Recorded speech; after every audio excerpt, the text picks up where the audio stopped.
we move on to the showing of records, just like what I have shown in my previous video. Let's fix first the design of this login as additional to our topic before. So, ayusin lang natin to. Ayan. Tapos yung label. So, ayan. And then, yung label, tanggalin lang natin yung text. Punta tayo sa properties, hanapin natin yung text, and then remove natin yung nandun na text. So, na-remove ko na. So, ganyan na yung itsura. Okay. Now, let's go back to our form. Double-click the form 1. And then, to view the form user, by clicking this user management, punta lang tayo dun sa code nito. So, double-click lang natin to. So, andun na tayo sa tool strip ng user management. But before that, we must declare first a public variable that we can use in this code or in this area. So, punta tayo dito sa may part ng pinakataas ng ating code. So, imports, space, system,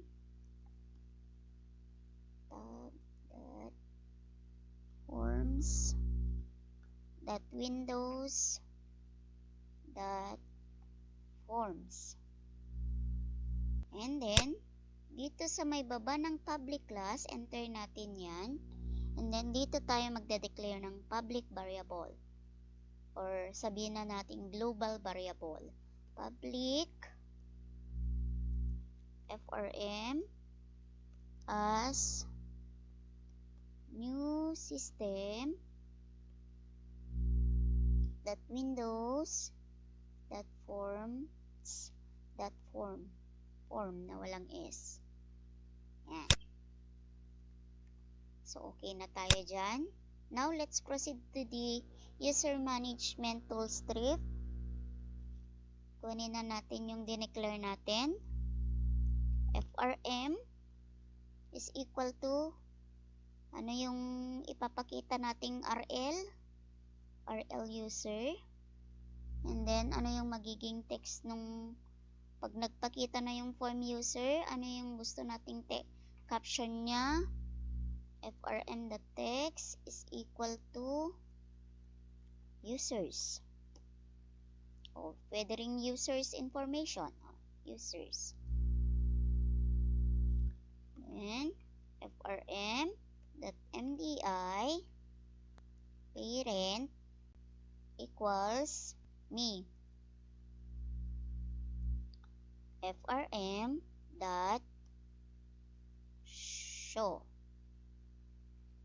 So, ayan. Ayan na po yung code natin. Now, let's try to run if it's working.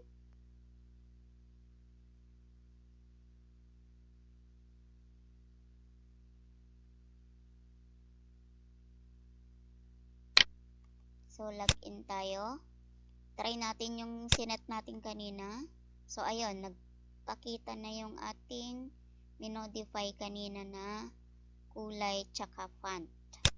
So, ilalagay natin na yung tama para mag-login na tayo. Nga pala, palitan natin. Dapat hindi magpakita yung password. So, go to setup. Click user management. And tada! Yan na po yung ating record. Pero mapapansin nyo, para hindi magpakita ang password natin, para hindi malaman ng nag-review yung bawat password ng mga user, tanggalin natin to. So, unahin muna natin yung kanina, yung login. Tanggalin na, gawin natin dot. At tapos, tanggalin natin tong part ng data grid view. So, click login form. And then, sa part ng password, punta tayo sa may properties, hanapin natin ang use system password character. I-throw natin yan. Para pag nag-login na tayo later on, that na yung magpapakita. Punta tayo naman dun sa RL user kanina. Gaya ng sinabi natin, i-hide natin yon. So, double click the form. And then, lagay natin dito. Anong pangalan ng ating data grid view? DG user dot columns. Pang ilang column siya? So, 0, 1, bali tatlo yun, diba? Pero magsisimula tayo sa 0. So, 0, 1 ang password. And then, dot visible, using the visible na keyword is equal to false. Saan pa natin pwedeng kopyahin? Yung hanapin natin yung may select asterisk lahat. So, dito, meron ba? Dito, sa baba ng delete. Ayan. Meron din yata dun sa AE user. Sige, hanap tayo dito. Sa may part dito. Pero mapapansin nyo, mag-error ito. So, i-call natin ngayon na manggagaling siya dun sa rluser.dguser. So, ayan, okay na siya. And then, let's try to run kung working nga ba. So, nakita nyo, working na, naging dot ng ating password. Then, press login. And then, click setup user management. So, dalawa na lang yung ating column. Na-hide na yung password. So, let's move on now to adding the student information. So, close all the forms. And now, let's add another form. FRM student information. Click add.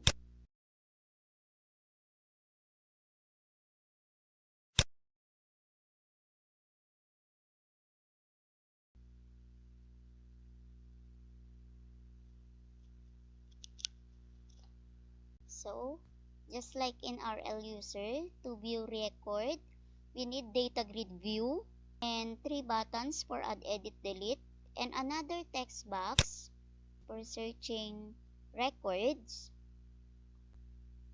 So, na-discuss ko naman na sa inyo on how to add, edit, delete, and trap record.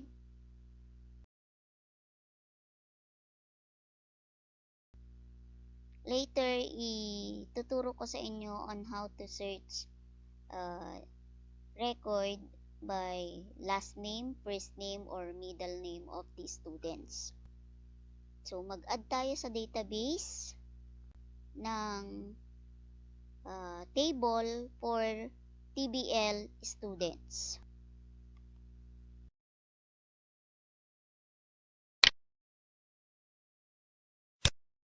In the table,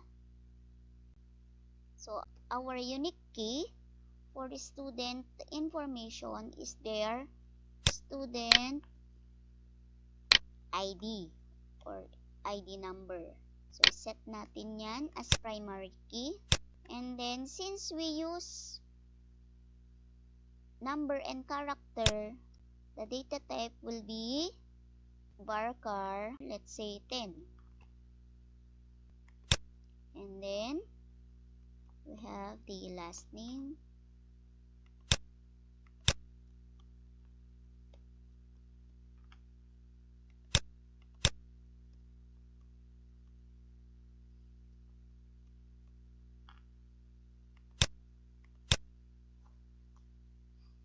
So, yan muna ang ilagay natin. Last name, first name, and middle name.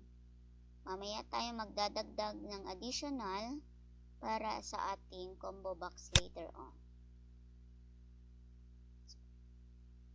So, ito muna yung magiging field natin. So, varchar. Wala namang masyadong mahabang last name siguro. So, sakto na yung 50 na yan. And then, let's remove this one. Then, save. TBL students. So, tandaan natin yung field. Student ID number, first name, last name, and middle name. So, let's go back to the bb.net. So, I already discussed to you on how to add, edit, delete record. Medyo dagdagan lang natin yung mga field na lalagyan. So, recap lang tayo dun sa code ng ating add, edit, delete. Double click lang natin to. So, in load event of the student info, double click the form and then dun sa load info, ito yung magiging code natin. Select asterisk and then ito yung pangalan ng ating data grid view. So, if you close the form naman, if you delete the record, ito naman yung ating code. So, discuss ko na yan last time. So, ang pinaka-primary key naman natin is the student ID, which is from index 0. So, yan. And then, we have the edit. So, kung mapapansin nyo, to check again the primary key ID if duplicated. So, ang primary key ID natin is the student info. So, dun sa txt check natin, ginaya natin yung nandun sa text ng student ID. So, nag-set tayo ng dalawang 0 dyan para sa SID at saka t-check, yung hidden text box natin. And then, 1 for last name, 2 for first name, and middle name for cell 3. And then, dito naman yung code ng ating add button. So, itong caption dito, yun ang pagbabasehan ng ating AE form dun sa add button, sa save button. To show this form, punta tayo sa ating main form. Then, let's add here the, let's say, library files.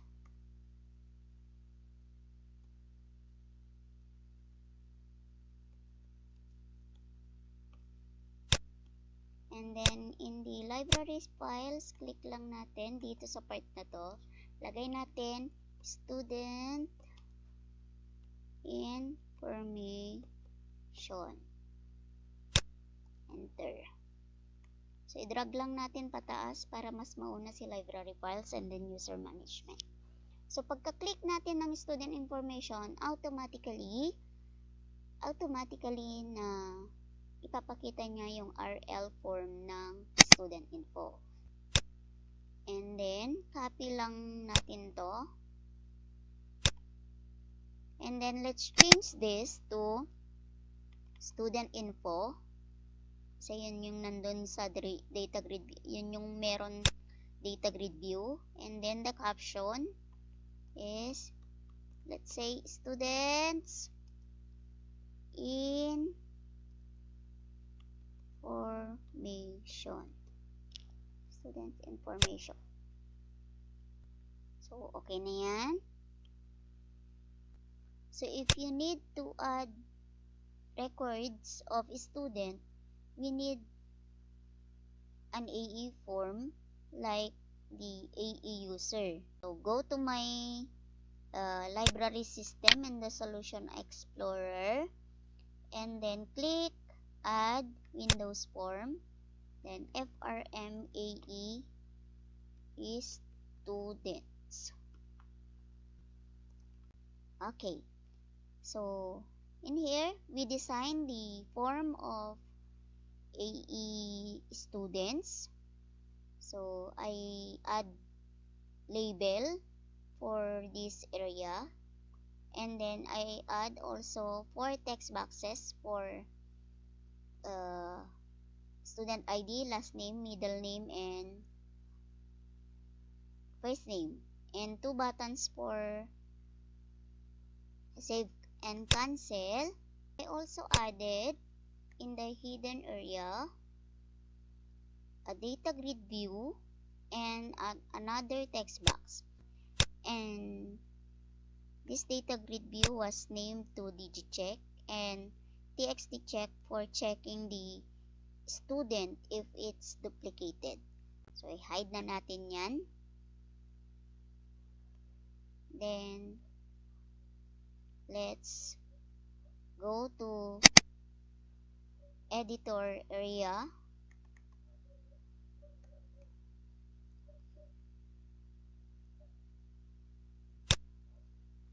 and then sa save. So gaya ng na-discuss ko last meeting, ito na yung ating trapping for each text boxes.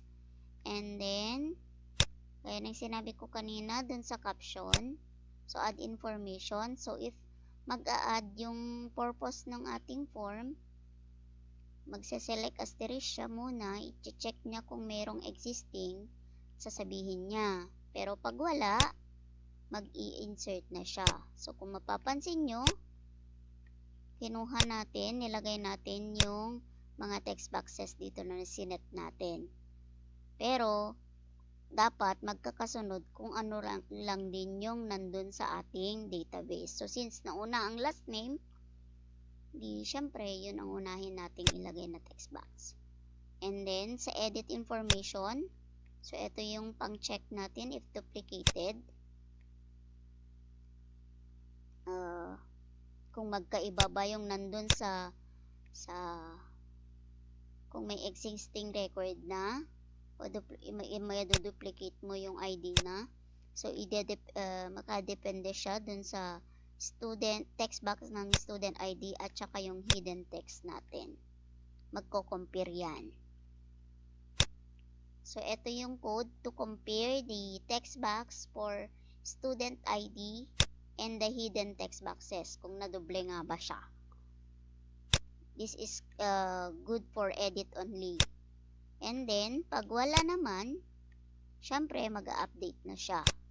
So, gaya ng sinabi ko kanina, kung ano yung pagkakasunod na nandun sa database, yun din ang pagkakasunod na nailagay. Pero, dapat laging aware yung mga check. Dapat check to ng spelling at kung caps lock ba o hindi. So, ayan. And then, kung mag-save na, magre-refresh agad at ipapakita niya dun sa ating RL, student info, and then sa may data grid view niya.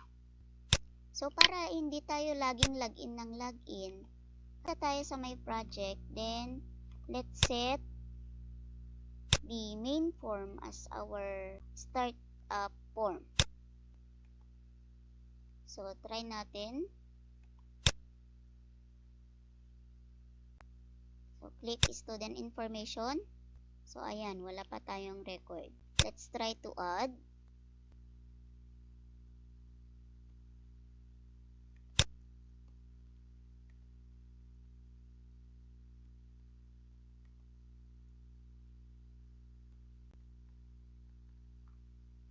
Save.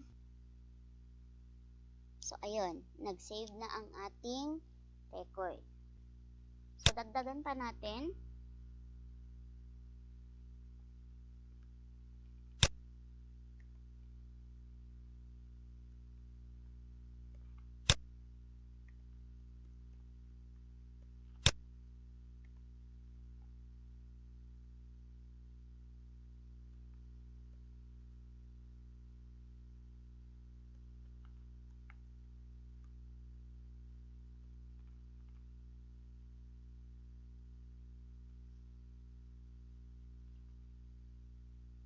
dagdagan pa natin. And then, try na natin magsa-search dito. So, yun ang gagawin nating code. How to search by student ID, last name, middle name, or first name ang hanapin natin. Punta tayo dito. Double click the text box. Fill data grid. Select asterisk from TBL students were student ID number. So, ayan yung pagkasulat sa database is equal to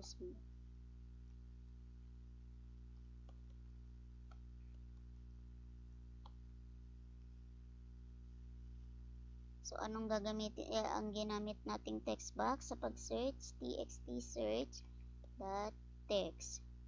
And then, parisan natin yung double quote, then, comma, saan magpapakitang record sa may DG students.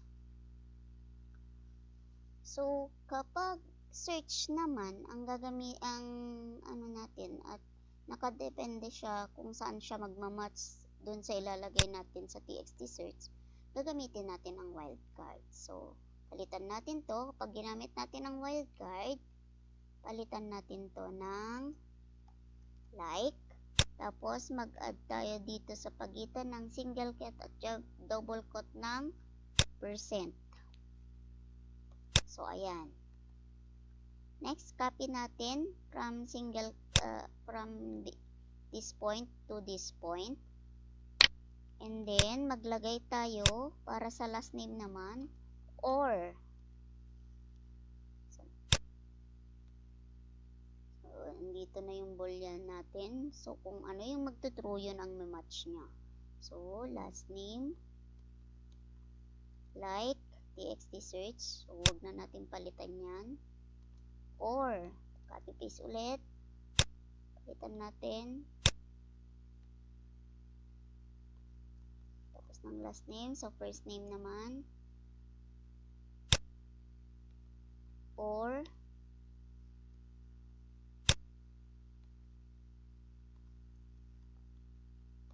middle name.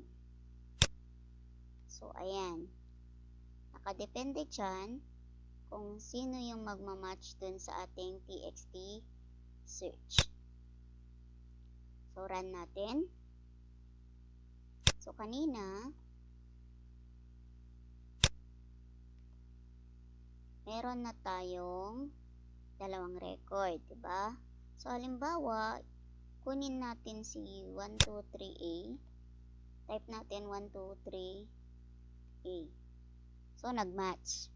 So, balik natin. Halimbawa naman, middle name, Kabuta. So, kung wala, halimbawa, ayan, hindi nag-match, wala dun sa list. Pero kapag halimbawa meron, ayan, Kabutahe. So, meron. Same lang din kapag sanot or gamit. So, ayan. Simula pa lang, nagmamatch na. So, kung madaming gamit dyan, tignan mo yung pinaka pangalan na niya. Kung yun ang alam mong pinaka-unique dun sa madaming last name na gamit, kung alam mo na yun ang unique name nila, or yung ID number, memorize mo, pwede lang yun. So, halimbawa, ito yung i-edit natin. Click edit. Palitan natin ng 1, 2, 3, 4, 5. So, ayun. Nag-edit siya. Kunwari, maglagay tayo ng kunwaring or accidentally nakalagay tayo ng record. So, pwede natin lang yan na i-delete. So, okay na. So, napansin natin na meron tayong naman, sa isang estudyante, meron siyang course at the same time kung anong major. Lalo na sa college natin, sa CSU, meron tayong different major and courses. So, see you in next video tutorial.